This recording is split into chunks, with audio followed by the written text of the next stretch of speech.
Welcome to Storytime with Tallulah. Today's reading comes from r/EntitledParents. Our first story is titled, Entitled Mother Calls the Police on Me for Stealing Her Daughter, who is my girlfriend and an adult. Sorry this is so long, but I hope those of you who read it will enjoy it. Background. This happened about 5 years ago. My fiance and I have been together 7 years this month. We're hoping to get married this year, but might postpone due to the circumstances. We were reminiscing some old stories yesterday when this one came up and she suggested I share it. She was my girlfriend at the time, and at the time I was fully aware that her mom was a few fries short of a happy meal, but this was the pinnacle of her behavior. If you guys enjoy this story, I actually have a few more I shall share if you like. Sorry for the length, but I hope you guys enjoy it. For your information, there is a happy ending. Cast. Entitled Mother, Entitled Mom, my future mother-in-law, girlfriend, Ellie, police officer, and obviously me. Story. Ellie and I weren't living together at the time. She just stayed over from time to time when she could. I took her home after she had been staying with me a couple days and was heading to work. But shortly after, just before getting to work, I get a phone call from her and I can tell she is in tears. Apparently, when she got inside, Entitled Mother immediately blew up on her about being gone for so long, even though it was only 2 days and she told him she was going to be gone and kept in contact with her while she was gone. But Ellie just sort of brushed it off and went to her room. Entitled Mother's house was pretty much your stereotypical crazy cat lady house. House badly decaying, cats all over the place, going to the bathroom in random places and whatnot. And when Ellie gets to her room, she realizes while she was gone, the cat peed and pooped all over a pile of her clean clothes. But whatever, Ellie decided to just bag them up and she would wash them next time she came to my place. Her mom didn't have a functioning washer at the time, and apparently that really set Entitled Mother off. Entitled Mother apparently thought Ellie was bagging her clothes because she was planning to go back to my place that night, stay another few days. So she stomped into her room, grabbed the bag, ripped it open, and flung the clothes all over the room along with the cat poop and pee, while screaming at Ellie that she's not going anywhere. That's when Ellie ran outside and called me. She was so upset and didn't know what to do. Her mom had been doing crazy stuff to Ellie since I had been with her. But up until I just helped her however I could, while not getting involved and not saying a word to her mom. I told her to go ahead and get the things she needs and I'll take her to my place. She said she would love that. I told my work I was going to be late due to an emergency and turned around to go pick her up. When I pulled back up to the house, Ellie was in the driveway crying. I went and hugged her, told her it was going to be okay and that she could stay with me as long as she wanted. So she went back inside to get her things. As I was standing outside waiting, I heard the door open again and went to help Ellie with her things. Uh-oh, it's her mom. Entitled Mom comes stomping out with her hair crazy and frizzled and an old nightgown. She beelines for me and gets right in my face. Entitled Mother with an extremely thick, high-pitched southern accent. My daughter said I need to come out here and ask what you think of me. I knew that was a blatant lie, as Ellie would never instigate this. You got something to say, huh? You think I'm trash, don't you, huh? That's what you think, isn't it? Again, up until now, I'd completely kept my mouth shut and was trying to maintain that, but this woman was up in my face, freaking out, and was tormenting the woman I loved. So I finally looked at her and broke my silence. Why do you treat her like this? What you mean? That's my daughter, and I worship the ground she walks on. Oh, really? So calling her a bunch of names is worship? Yes, I've heard her say this with my own ears. I would never say anything like that. Getting rather irate. BS, I've heard you say it. You get your effing butt off my property. Okay, I almost never find myself in situations like this, so I'm not used to it. I say that because after she said this, I pretty much saw red. I'm not proud of it, but I just started shouting every curse word in the book I could possibly think of at the top of my lungs while she went back in the house. But thankfully, that only lasted a few seconds and I immediately calmed down. So finally, Ellie comes back out with her stuff, we put it in the car, and I assume it's over. But Ellie turns to me and says, I'm sorry, but we can't leave yet. Why not? Mom called the cops. I sorta had a feeling that would happen, no big deal, so we just sat and waited for the cop to arrive. After about 10 minutes or so, a cop car pulls up. Right when he does, entitled mother comes out of the house, and oh my goodness, yes, she was doing exactly what you think. She instantly puts on the fragile, brittle old lady act, hunched over, walking slowly the whole gig.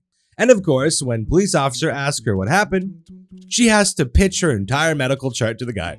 Ellie will tell you this woman has been terminally ill for 12 years. So when she finally gets done trying to milk this poor guy for sympathy, she tells her version of what happened. Sir, he came onto my property and verbally attacked me. He's awful to me, sir, and I've never done anything to him. He's turned my daughter against me and is trying to convince her to leave. At first, he seems somewhat sympathetic to her, until he turns to Ellie.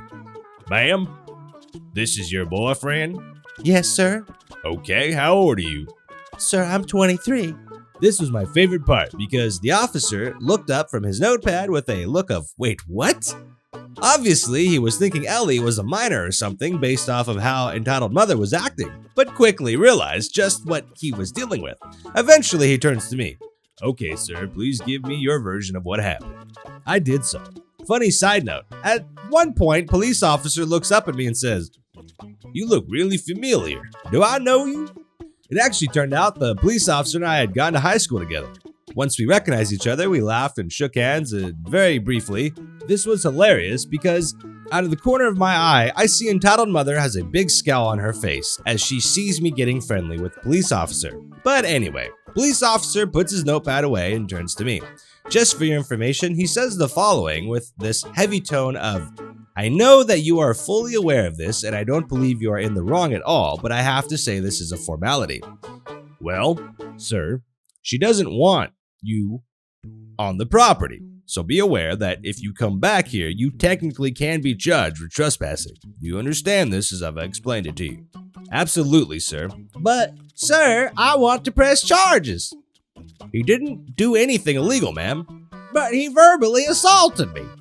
I understand that, and while that was ill-advised, he slightly turns to me and gives me a small gesture with his hand, and I nod in agreement. It's not something I could arrest him for. He agrees he will not come back on your property without your direct permission.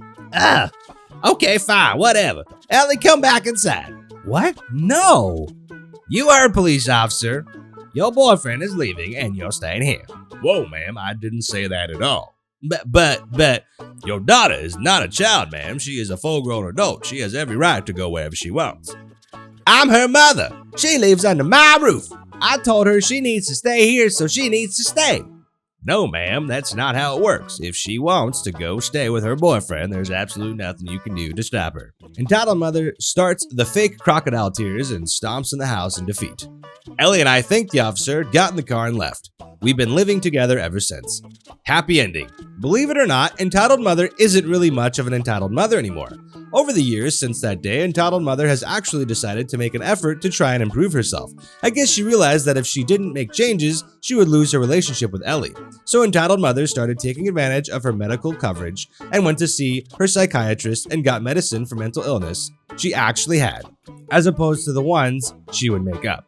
Since then, well, she has actually gotten way better. She takes her medicine regularly and has a boyfriend that is an extremely kind man and treats Ellie as though she were his own daughter. So basically, entitled mother isn't really an entitled mother anymore. We actually get along very well and we see them frequently. And we help each other out whenever we can.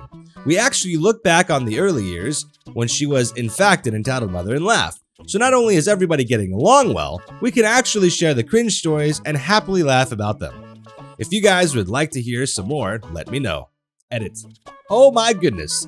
Thank all of you guys so much for your upvotes, awards, kind wishes, and positive support. I'm so glad you guys enjoyed this so much. I'm absolutely blown away by your responses, and so is Ellie. We greatly appreciate it all. A lot of you have said you would like to hear more, so either tonight or tomorrow I'll post another story that we call The Jellyfish Story, and I'll put Ellie's Mom Part 2 in the title. Thank you guys again from the both of us. Aw, well, I'm glad it all worked out for you. That's really nice to hear. Our next story is titled, You Can't Have Breasts Bigger Than Mine. I'm adopted and my adoptive mother has always been very thin. She's currently a size 6 and freaking out that she's morbidly obese. Needless to say, I did not have the best relationship to food and weight growing up. I hit puberty early and blossomed with hips, butt, and breasts. By the time I was 14, I was 130 pounds with rather large breasts. I was measured as a triple D at a bra store. My mother refused to believe this and completely freaked out because it was utterly unreasonable that I'd have bigger breasts than her. I would have to cut my breasts with my hands to prevent them from spilling out of the bra when I bent over. I couldn't run or jump without them bouncing out. My mother thought this meant that I needed an underwire bra, and so she bought me a bunch and insisted I wear them, rather than be less painful non-wired bras. Do you have any idea how uncomfortable it is to be wearing an A cup when you're a triple D?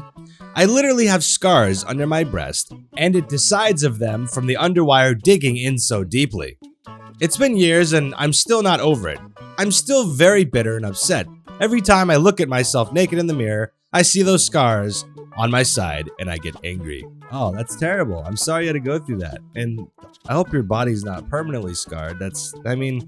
Either way, yeah, I don't know what to say about that. I've never been in that situation. I can't relate. I don't really have any information I could give or advice on that because that's completely out of my realm. It's just, to me, it just sounds very unfortunate. It's a sad story and I'm sorry you had to go through it. I don't know what else to say beyond that because I can't relate. Well, that's it for today. Thank you for tuning in. If you enjoy this video, please like it. If you enjoy these types of videos, please consider subscribing to the channel and hit that bell for notifications so you know when more videos come out. If you'd like to join the Discord community, it's an awesome place. We got a lot of cool people in there. The link for that's in the description below, along with all of my other social media links if you'd like to follow me on different places on the internet. Hope you all are staying safe out there. And with that being said, we'll see you next time.